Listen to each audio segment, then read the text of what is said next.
42 tells the story of Jackie Robinson, more specifically his transition from minor league to Major League Baseball. And I'm digging this thing with biopics now, where they don't try to cram in someone's entire life into 2 hours, but they just take an important section of the subject's life, and then they just cram all that into 2 hours, and it ends up meaning more. Jackie Robinson, the first black man in all-white baseball. People were pissed, and this is the story of him persevering through all of that. And going into this movie, I was a little afraid that this was going to turn out to be this big, cliche, by-the-numbers, high-point, low-point biopic. And it kind of is, but it's because of the performances. It makes you just not care that the whole movie is cliche. It's more like, so what? I like it. Chadwick Boseman portrays Jackie Robinson, and because he's not like a super well-known actor, it was easier for me to buy him as Robinson, and he does a great job all around.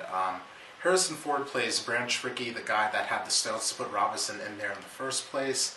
Harrison Ford plays it Grizzly, and it works all the way through dramatic scenes, inspirational scenes, and even some of the funny moments in the movie.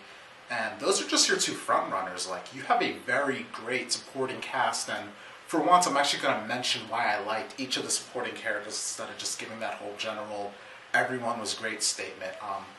Nicole Beharie played Rachel Robinson, and I loved that she was a character and not just the wife.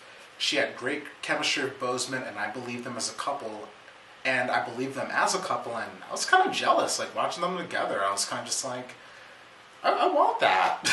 And Nicole Beharie is hot. Just putting that out there. She's very hot. King Candy himself, Alan Tudyk, shows up for a bit to play a mega racist in this movie. I mean, you come across racist characters throughout the movie, but this guy was just on like the next level. Like, I like Alan Tudyk, so it was really awkward to watch him say those things, but dude did it very well, and sorry Phillies fans, but yeah, that's the history. Christopher Maloney has a small role as the manager in the first part of the movie.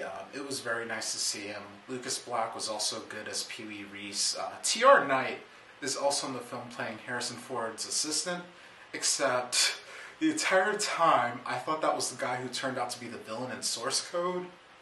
So when I found out that that was actually T.R. Knight, I was like, oops. But he still gave a good performance, and everyone did, even the people that I didn't mention. They all gave great performances.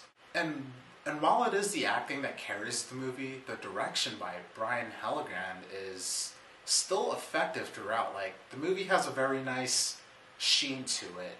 And it really is a crowd pleaser, and it's easy to be cynical during some of the corny moments involving members of the crowd. But if I point out any kind of flaw, I feel like I'm simply just picking on the movie for no reason. It's like I thought the whole parallelism going on at the climax of the movie was a bit corny and a little unnecessary, but it's like, so what? That doesn't change my opinion of the movie. Like, you're still willing to go with those corny Hollywood touches. Like, during the credits, like, everyone that we saw being nice to Jackie in the movie went off to do something great, and then the douchebags kind of just got their comeuppance. And I know it's fun to be a cynic sometimes, but this movie just really doesn't care what you'll say, and it just does what it needs to do anyway. Needless to say, I enjoyed 42. It's a crowd pleaser, and it tells a good story that I admittingly didn't know that much about. Baseball fans will eat this stuff up, and there are plenty of in-jokes for you guys to appreciate. I pretty much saw this movie with the same crowd I saw Moneyball with, except no one was talking throughout the movie this time. If you were following me back on my old channel when I reviewed Moneyball, that joke should make sense to you. But I can definitely recommend 42 to those of you looking to see a movie this weekend. And if you like this review and you want to see more, please subscribe. I'd really appreciate it.